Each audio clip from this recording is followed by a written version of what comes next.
They can find pancreatic cancer 2 years early before there's any clinical signs. 6 years ago, I had a quintuple bypass. And I'm alive today because 9 years ago, I was one of the founders of a company called IndustryNet, which was pretty much the first internet marketplace. One of our biggest focus is also thinking about our deceased loved ones. Where do you see senior care evolving to in the next 10 to 15 years?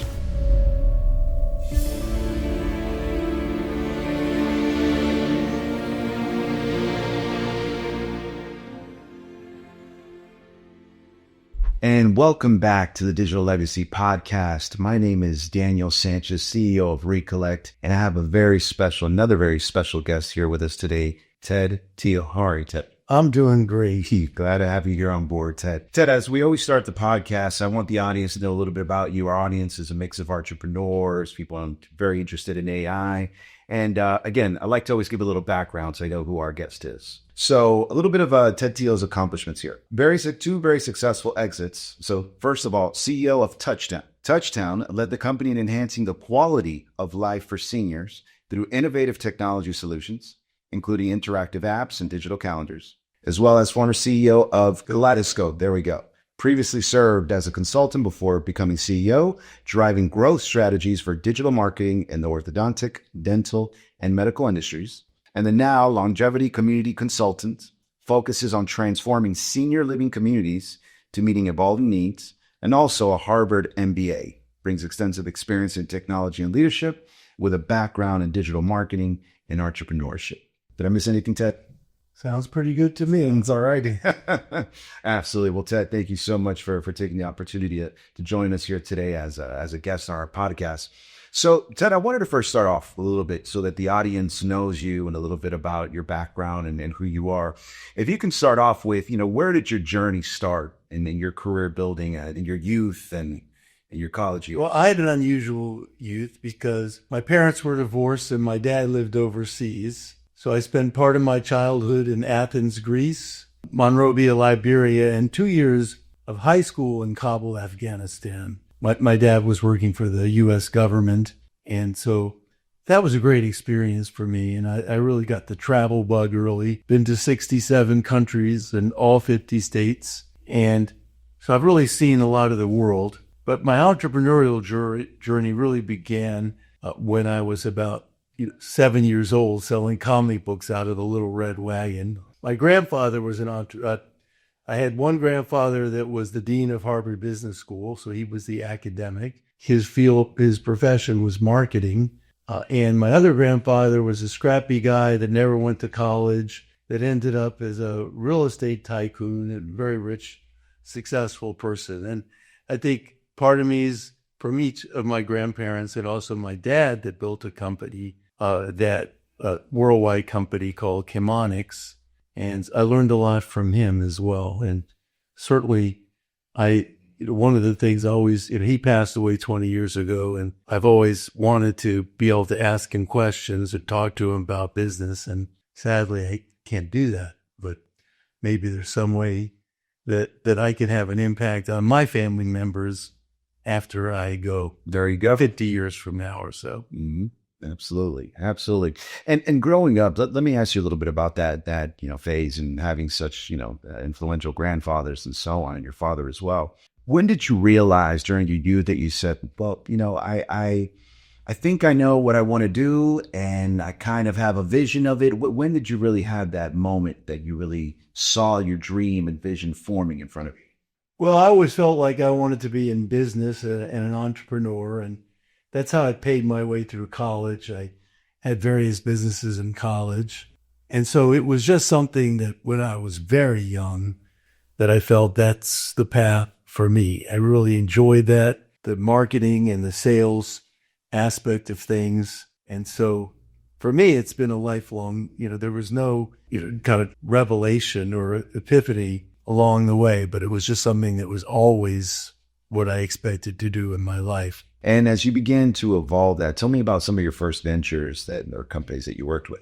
Well, I was one of the founders of a company called IndustryNet, which was pretty much the first internet marketplace. And, we were growing really fast, and I was in charge of sales and customer support.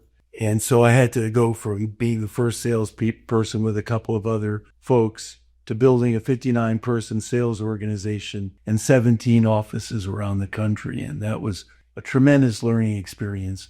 Before that, I was actually working for one of the world's first software company called Applied Data Research. And I was in sales, and I did very well, and that enabled me to take 2 years off and go to Harvard Business School. I think one of the things that, since the topic is AI, I think one of the things that I'm focusing on now is 6 years ago, I had a quintuple bypass. Wow. And I'm alive today because 9 years ago, my doctor said, go get a calcium score, which is a CT that's a screen for heart disease. And most people, 50% of incidences of heart disease are first discovered when somebody dies of a heart attack. In other words, it's inside them as a ticking time bomb, and they don't know, and they're 55 years old and they keel over. I got lucky because my doctor, even though I was healthy and didn't really have symptoms, my doctor said, go get this calcium score. I'm telling all my patients to do that. And I found out I had a problem and started watching it carefully. 3 years later, I had my bypass. After that, that was a life-changing experience. And I was just in the process of selling Touchtown, which is a product that improves the quality of life of seniors when they live in senior living communities.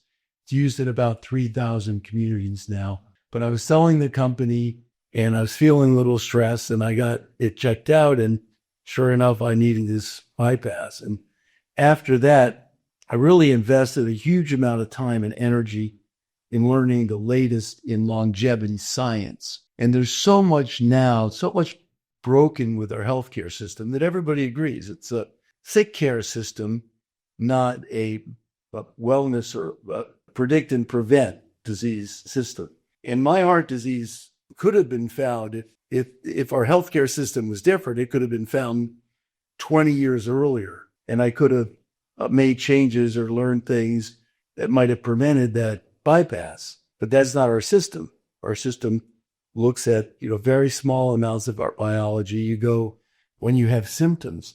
So I learned all about, all the things that are going on now, and realized that doing what you need to do to live healthier, happier, and longer is hard for people. Certainly, some people don't want to know, which is not wise at all, because if you have something, you want to find it earlier. The earlier you find it, the less painful it all will be. But so some people don't want to know, but if they do want to know and they do want to live healthy, it's hard. There's a lot of misinformation out there, and it's not easy, and it's expensive. So I came up, since I was in the senior living industry, and 90% of seniors surveyed say they never want to live in a senior living community.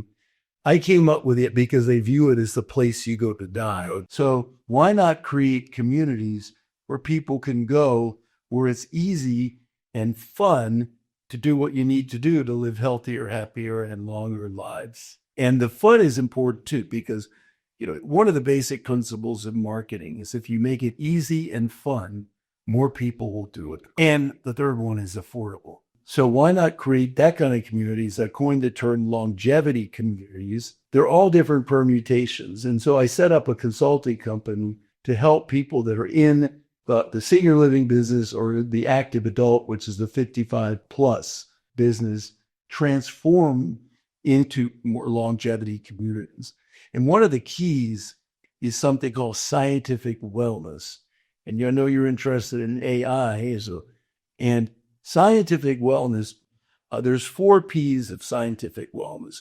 The first P is to predict disease before you get it by looking at enough of your biology so that you can find things. And then once you can predict it, you can prevent it. That's the second P. And the third P is personalized recommendations based on your situation. Typically, you go on a checkup and they may look at 20 biomarkers, right? They may do a comprehensive metabolic panel. They may do a lipid panel and look at your cholesterol, but they're not going to look at very much.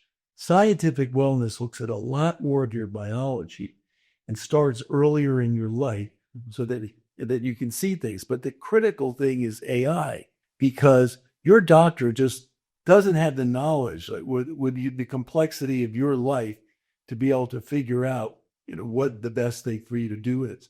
For example, when you go to a new doctor, you'll scribble down your family history, but they don't look at your own genes.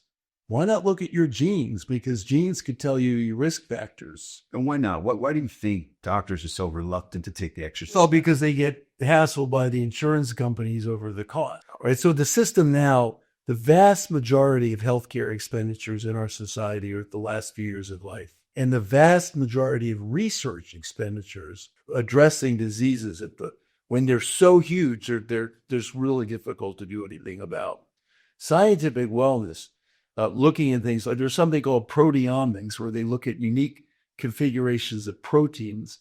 So, for example, they can find pancreatic cancer 2 years early before there's any clinical signs, because there's a unique configuration of proteins that only exists when you're going to get pancreatic cancer. Now, how do they know that? Well, they worked with about 5,000 people, and they looked at their blood every 6 months. And then when a few of them died of pancreatic cancer, they went back and they saw that those people all had that same unique configuration of protein. Now, when it's that small, it's called the disease transition stage. And when something's there, it's a lot easier to deal with because it's small. And you can work hard using science. You can use research dollars to try to reverse those chemical reactions when it's small, as opposed to when pancreatic cancer is in stage 4, where it's basically, once you get to stage 4, you're dead. And we don't have any screens for pancreatic cancer now, so most people don't find it until they're dead. So scientific wellness, you look at a lot more biology in a society, and they believe they can save $1 trillion. So it's basically, they spend so much money later in life that they're parsimonious about spending money on blood work earlier in life. But if they spent money on blood work and then they compared it to millions of anonymized health records so that they could see where you are, are you on your way to getting Alzheimer's disease? Because they can find that 20 years early too. Heart disease, cancer, they can't find that 20 years early, but they can find it earlier by looking at your biology in a way they're not looking at it today, generally. So longevity communities, scientific wellness will be very important. Again, the third P is personalized recommendations based on your biology, including your genes and everything else. And then the fourth is participation, because we're all critical for home health care. So you've got to do what you need to do. And certainly the basics like diet and exercise are important, but we're all different about how we process food because of our microbiome being different. But most people don't even know what their microbiome is. So in any event, that sounds good, but it's not easy, but it will be a lot easier if you're doing it at a central location where we're essentially doing the assessment of your health. But then we have all the programs that are really healthy, for example, saunas or exercise programs. So that's more natural approaches, right? Well, you're doing it, it's right there for you. But the most important thing is the fun, because somebody says, where's the fun? The fun is doing it with your friends at the longevity community. I'll give you an example. It turns out that cold plunges are really good for you. I've heard that. Biochemical reasons, because it helps create more mitochondria. In any event, but people dread it. But in Scandinavia, they make it fun, right? It's like a ritual. Actually, my daughter lives in Amsterdam, and on New Year's, they all jump into the water, right? Into the canals. How cold are we talking about? It's cold, but it's a ritual. It's fun, right? So you can make these things fun by doing it in a group, right? And because it's amplifying it, great. You're all doing it together. So the idea behind longevity communities is using modern science, but making it fun and easy for people. And that is instead of the place you go to die, it's the place you go to live healthier, happier, and longer. Yeah. Well, if you're living healthier, you're probably going to live More than like. So in a world with scientific wellness where they start working with people when they're very young, all these chronic, like 100 years ago, everybody died from infectious disease. Right? That's how most people died. With all the vaccines, those deaths went away. So now most people die of chronic diseases, heart disease and cancer being the two most significant causes of death in the country.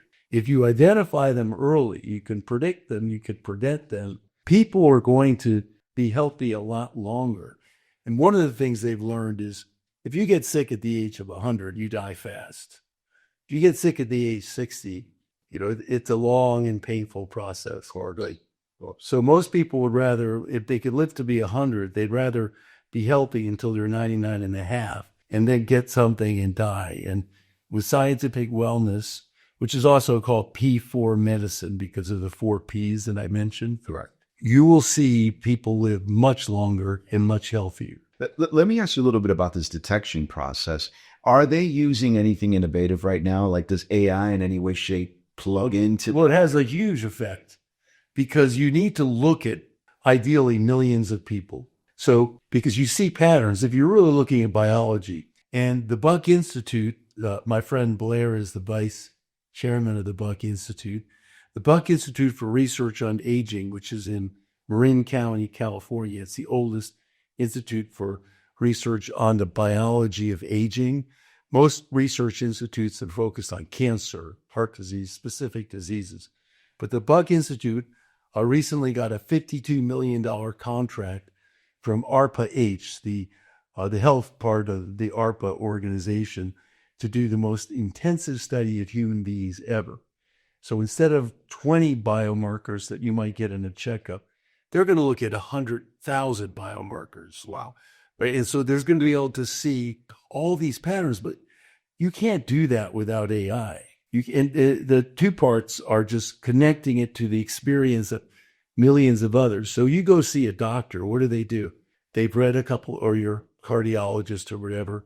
Certainly, they've got their career experience reading journals, but they haven't seen every pattern. They don't even look at things. Like I mentioned earlier, they don't look at your genes. And so you have to have AI. This is a benevolent application of artificial intelligence if there ever was one, to help people live healthier longer. I'm assuming its ability to be able to digest a lot, process a lot of information, look over these patterns, right, and perhaps draw up some sort of determination or a potential result or outcome that comes from it. Well, they're looking for things like certain protein. There's one for Alzheimer's called phosphorylated tau 217, right? So if they find phosphorylated tau 217, that tells them something, but they can compare it to other things. And, but you can't do that. You're looking for patterns, but in order to know what this leads to, you have to see the outcome for people that are no longer here, for example. And now that you're in this particular industry, you're at the forefront of it, let me ask you, where do you see senior care evolving to in the next 10 to 15 years? Because now with technology, every week we seem to be releasing new developments, every month, every quarter. Where do you see the health industry looking like within 10 to 15 years? Well, I recently, speaking of podcasts, watched a podcast with Peter Diamandis, and the question that they asked is, how long until it becomes malpractice if you're not consulting AI before making a diagnosis? And the panel felt that the highest number that anybody said was 5 years. I think today, if you have a health situation and you're not consulting AI to kind of get insights, you're making a mistake. More and more. So now you can go with ChatGPT, you could upload your medical history and ask it questions about your specific medical history. Yes. But they're going to make that easier and easier. Fountain Life it has an app now, which they'll know your biology, they know your test results, so when you ask it questions. But clearly AI is happening really fast. It's transforming healthcare very quickly. Absolutely. Absolutely. Now, let me evolve to another piece of that question. When we're looking at the seniors and, I'm sure you see them arriving there to the community, they experience that joy. They get a different level of attention, not only from a science and health perspective, but as well, I'm assuming as a community, you guys build that fun aspect. Right. But it's relationships. Right. Relationships. Yeah. There was a Harvard study where they took Harvard sophomores like 60, 70 years ago and they followed them their whole lives. And one of the absolute biggest keys to longevity was having people that care about you. And, certainly love is important, and friends and social interaction. We're social beings. And there's a lot of people, even though the ideal is staying home, what they call aging in place. But the problem is a lot of times that your friends have moved away or passed away. Younger people have moved in the neighborhood, and you don't get that much social interaction in many cases. It's a lot harder to see your friends compared to when you were in high school and you had a gang that you would get together with every Friday night. It's a lot harder when you're 60, 70, 80 years old. But the whole idea of a senior living community, and that's true today, the whole idea of a senior living community is there's lots of things to do, lots of ways to make friends. But a longevity community will also be a lot easier and more fun to do what you need to do to live healthier, happier, and longer. A very important question, because as I look, I had a grandmother that passed away. She hit 98. She almost got to Good for her. Yeah. She passed away about a year ago. And, the question I want to ask is that as we tend to go ahead and age, we somewhat get secluded, right? We get, grandmother somewhat stays in her home. Right. She's alone. Family does visit. Does that seclusion, does that accelerate perhaps that process? It does. So shouldn't we, to your point, with what you're doing in longevity, shouldn't we be promoting these neural connections, these relationships, the laughter, the sense of community even more as we Absolutely. And it's much harder. But because there's this societal perception, right, that senior living is the place you go to die, grandma doesn't want to go to senior living, of course, which is why they call it a place for mom. Because what happens is the adult child is going to their parents and saying, you got to, you'll be happier here. And they say, no, I never want to live there, right? But in reality, they would have a higher quality of life. But especially in a location like longevity, you're saying? Yeah, longevity community. Right. Absolutely. More fun, more joy. Well, you see it, I saw it in my mother-in-law. She got old and my father-in-law died. She had very little joy in her life, sitting around watching TV. And if you're doing that, it definitely accelerates your downhill after. Absolutely. Both your mental and physical decline. And Ted, let me ask you working with seniors, what's a common perhaps regret that you see from a lot of the seniors or patients that you've worked with? Do they ever express anything that they wish they should have done or could have done? Any people they wanted to speak with? Any last conversations they felt that should have gone differently? Anything like that you've ever heard them express? Well, I think that everybody has regrets. I don't. Right. I think that it certainly is, the classic saying is that people don't regret not working harder. You're right. So they regret time with family, time with friends, travel, things they didn't do. The question is, the ideal point isn't about regrets, but creating meaning in their lives when they're 75 or 80 because when you retire, a lot of people really struggle to find purpose. And so that's another thing that, in terms of longevity communities, is you have to help them find their purpose. And some people, they have it. The idea of retiring and just sitting around, on a rocking chair, the problem is people get depressed with that fairly quickly, especially if you had a full life. And it is harder because there is a perception that the world passes you by, right? The world youth is what, is cherished in many respects. So I actually have a friend of mine that took a group of senior living community residents to Burning Man, and they had a great time. And, they were the purpose or that they were there for was to try to educate people about ageism. You have to find a purpose somehow. And that also is, again, it's not about minimizing regrets, because you may still have those regrets, but you want to live your life fullest. Just like when you're running a race, you want to sprint right through the end of the race, right through the finish line. I agree with that. So Ted, now that you've been able to give us a lot of context and background regarding what you're doing, and again, very, very admirable and honorable Mish. Again, I think it's very important that, to your point, we don't just push this aside or sweep under the rug our seniors, and recognize their value and ensure that we can not only leverage technology, but as well as new innovative studies and research to make sure they have, for lack of a better word, an exit, right? That's very embracing and warm as they transition. But one thing I wanted to pivot to specifically with AI at Reekolect, because one of our biggest focus is also thinking about our deceased loved ones, and also as well as our users from our community that are beginning now that journey towards the end of life. We want them to reflect on the ability to think about, once they pass away, how can they still communicate their values, their lessons, their jokes, their recipes to their grandchildren. So we have a digital avatar that essentially draws up the visual aspect of them, very realistic, not a cartoon, and also clones their voice, and some structured questions are answered. And the AI, again, learns as it goes by. What do you think of a technology like that, being able to speak with a deceased loved one that left some information? Well, I was about to ask if you believe in ghosts, but I do think, that sounds amazing, right?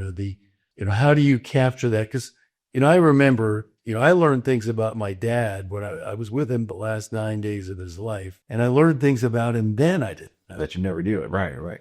But now, he's not around anymore to answer questions. So if you could do that, right, there was a way to do that using AI, and that would be amazing, right? How do you do it? How do you suck the information out of somebody? But it would be really cool, and find a way, again, the same thing I just said before for longevity communities. How can you make it easy and fun for somebody to basically pass that level of knowledge onto the system? Of course, it gets retained. If you make it easy and fun and inexpensive, people will do it.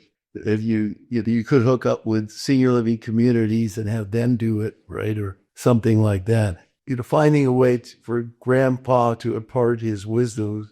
I know my friend Blair was talking about doing it in terms of thoughts for Labor Day, or something that might be not quite as challenging technically as figure out how my dad's going to react to my situation. But I'm not sure how you react to that's why situation. Our technology requires that constant calibration. In other words, that constant engagement with updating the memory of the particular avatar. Yeah. So that's why we're striving to create a culture that's capturing content in a different way, right?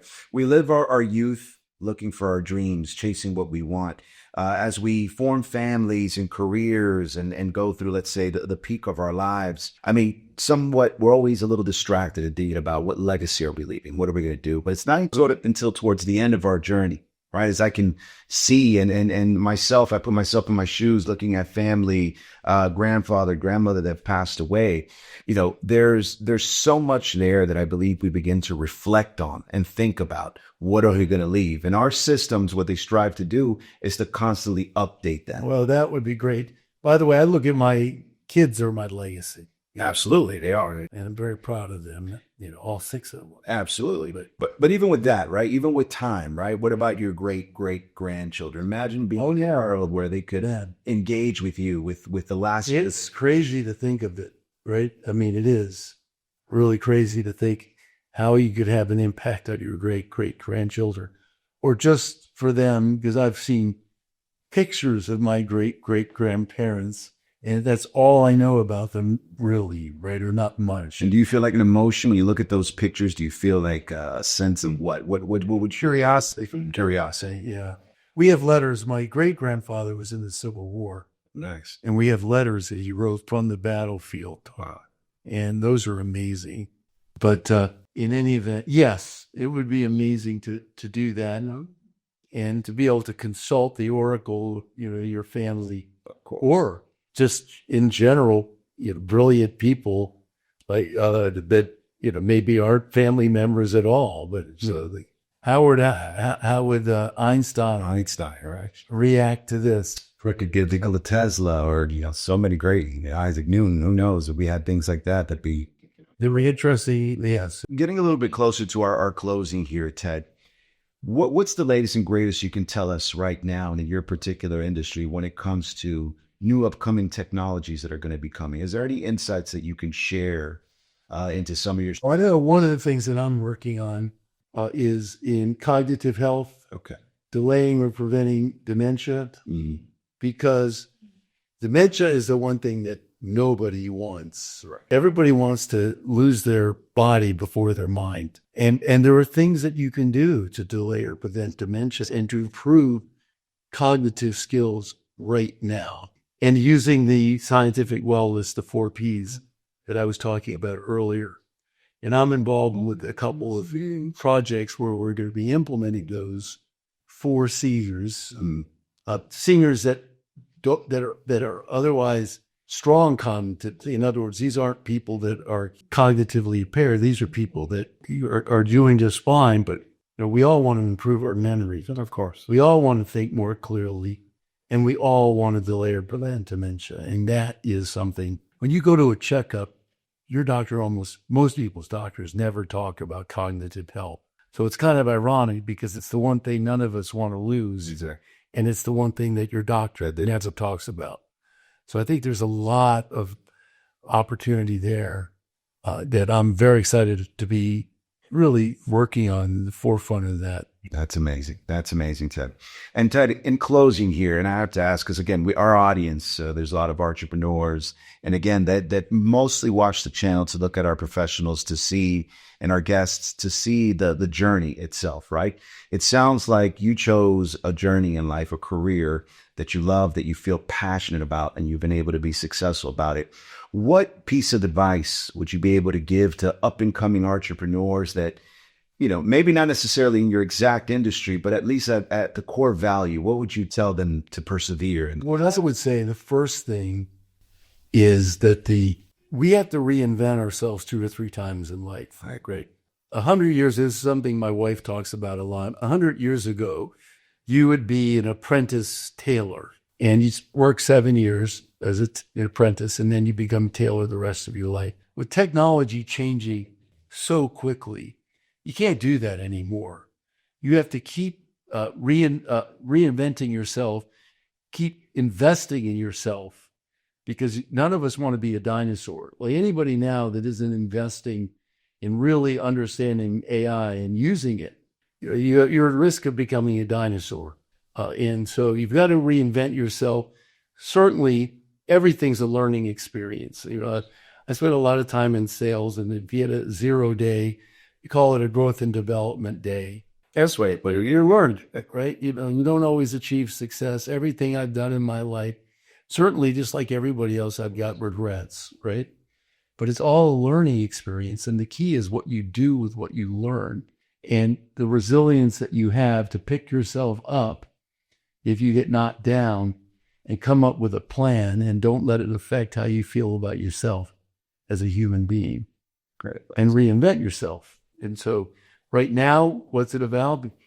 AI, right? AI in all these different areas, right? And figuring out where the disequilibrium are, where the opportunities are that didn't even exist 10 years ago. So that would be my advice. Learn from everything. Never get down. Try not to get depressed. Just if something doesn't go right, it's just another growth and development day or period, a week or year, whatever it is. Keep investing in your health too, including your brain. That's phenomenal advice. Thank you for that, Ted. And Ted, just for closing, if you could let the camera know, if anybody wants more information on longevity for anyone that they know, where could they visit? Well, you can reach my LinkedIn page, Ted Teele, Teele. And I have a list of resources. If you go to DM me on my LinkedIn page, I will send you a list of resources on everything I talked about today, the longevity community concept, scientific wellness, but also personal longevity, which is, all the different longevity podcasts and books that I'd recommended screens for your health. So that if you go to my LinkedIn page and you DM me, and I will get you that document. And we'll put your LinkedIn link as well as below in our comments. All right. Well, Ted, thank you so much again for your incredible insight. Thank you for joining the show. Until next time, we'll connect with everyone and stay tuned.